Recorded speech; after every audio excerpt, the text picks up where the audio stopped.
जय श्री राम दोस्तों, आप सभी को बहुत बहुत शुभकामनाएं। क्योंकि अभी कुछ ही समय पहले राम मंदिर की जन्मभूमि, राम की जन्मभूमि अयोध्या में भूमि पूजन का कार्यक्रम अब लगभग लगातार पूर्ण हो ही रहा है।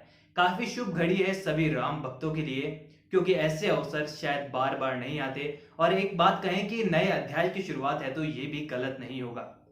तो ऐसे में दोस्तों, आज आपने राम जन्मभूमि में भूमि पूजन का कार्यक्रम जरूर देख रहे होंगे, आप जरूर देख रहे होंगे। लेकिन दोस्तों, आपने एक बात पर जरूर गौर किया होगा कि नरेंद्र मोदी जी ने, जो हमारे प्रधानमंत्री है, उन्होंने राम मंदिर के परिसर में ही एक पारिजात का वृक्ष बोया। जहां पर राम जी की जन्मभूमि पर, वहां पर उन्होंने सभी विधि विधान के साथ अपनी पूजा को पूर्ण किया और उसके बाद उन्होंने एक वृक्ष लगाया। अब दोस्तों, आप जरूर सोच रहे होंगे कि आखिरकार ये पारिजात का वृक्ष ही क्यों लगाया गया वहां पर। तो ऐसे में दोस्तों बता दूं कि ये जो पारिजात का वृक्ष है, ये काफी धार्मिक मान्यताएं रखता है और कहीं ना कहीं इनका अस्तित्व श्री राम से भी जुड़ा है। क्योंकि दोस्तों, ये जो पारिजात का वृक्ष है, समुद्र मंथन के समय ही ये वृक्ष निकला था और समुद्र मंथन में निकली सबसे बहुमूल्य वस्तुओं में से ये एक था, जिसे इंद्रदेव ने अपने बाग में बोया था। जिसके बाद इसकी कई सारी ऐसी कथाएं प्रचलित है। तो आइए दोस्तों, इन सभी के बारे में जानते हैं और जानते हैं इसके महत्व के बारे में। पारिजात का पेड़ बहुत ही ज़्यादा खूबसूरत होता है। पारिजात के फूल को भगवान हरि के श्रृंगार व पूजन में प्रयोग किया जाता है।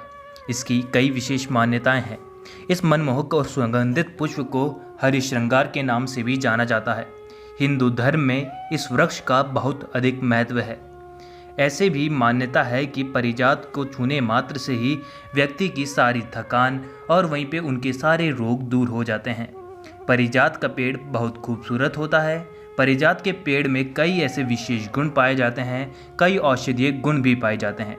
पारिजात का वृक्ष ऊंचाई में 10 से 25 फीट तक का हो सकता है और ये वृक्ष सामान्य वृक्ष के मुकाबले काफ़ी ज़्यादा विशाल देखने में प्रतीत होते हैं। इस वृक्ष की खास बात यह है कि इसमें बहुत बड़ी मात्रा में फूल उग सकते हैं। एक दिन में ही इसमें इतने फूल तोड़े जा सकते हैं जितने किसी अलग पुष्प या फिर वृक्ष से सप्ताह भर में पुष्प पाए जाते हैं।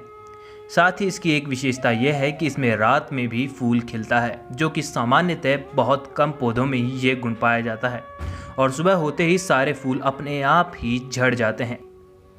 इसलिए इस पेड़ को रात की रानी भी कहा जाता है। हरि श्रृंगार का फूल पश्चिम बंगाल व राजकीय पुष्प भी है।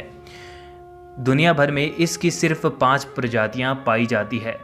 ये कहा जाता है कि धन की देवी लक्ष्मी को पारिजात के फूल अत्यंत प्रिय होते हैं। पूजा पाठ के दौरान माँ लक्ष्मी को ये फूल चढ़ाने से प्रसन्नता मिलती है, व सारी कमियां दूर हो जाती हैं।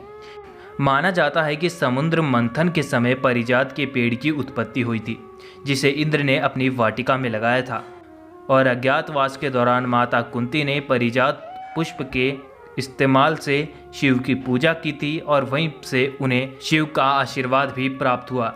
पारिजात के फूल के कई औषधीय गुण हैं, वहीं पे इनकी कई विशेष मान्यता ही इन्हें विशेष बनाती है।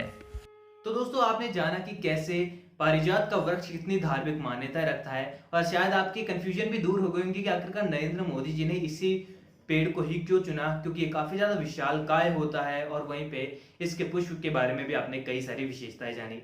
तो दोस्तों, आप सभी को एक बार फिर से बहुत बहुत शुभकामनाएं इस अवसर को लेकर। आप भी कमेंट बॉक्स में जय श्री राम लिखना ना भूलें, क्योंकि राम अयोध्या में आएंगे तो दिवाली बनेगी, ये तो कंफर्म हो जाता है। तो चैनल को कीजिए सब्सक्राइब, ताकि ऐसी और भी इंटरेस्टिंग अपडेट्स आपको देता रहूंगा। और बेल आइकन दबा दीजिए ताकि वीडियोस के नोटिफिकेशन भी आपके पास पहुंच जाएंगे। अगली वीडियो आपसे लौटूंगा, जब तक के लिए थैंक यू दोस्तों।